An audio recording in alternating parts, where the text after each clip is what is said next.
information in an ongoing WRAL investigation into the Granville County Sheriff's Office. A deputy in the drug unit who was also accused of falsifying records pleaded guilty today to 2 charges and will avoid extra jail time. WRAL's Chelsea Donovan has new information on a case spanning more than 8 years. Former Granville County Sgt. Chad Coffey went in front of a judge here in Wake County this week, this time to plead guilty to an obstruction of justice charge from 2016.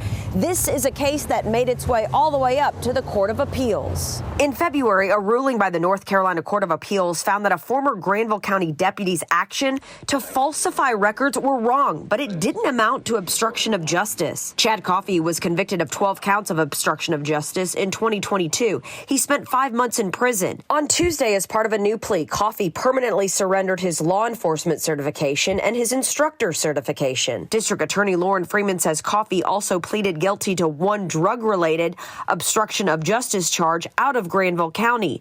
He was part of a drug unit that came under fire for shady drug busts and poor record keeping.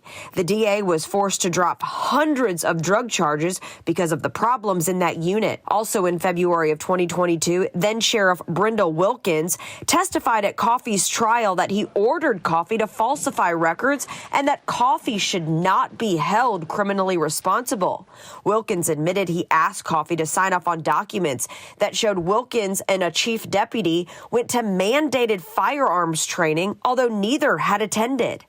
Coffey admitted he signed off on the forms at Wilkins' instruction, but said he didn't think it was a crime. Coffey was sentenced to 45 days in jail, but was given credit for time already served. Chelsea Donovan, WRAL News, Raleigh.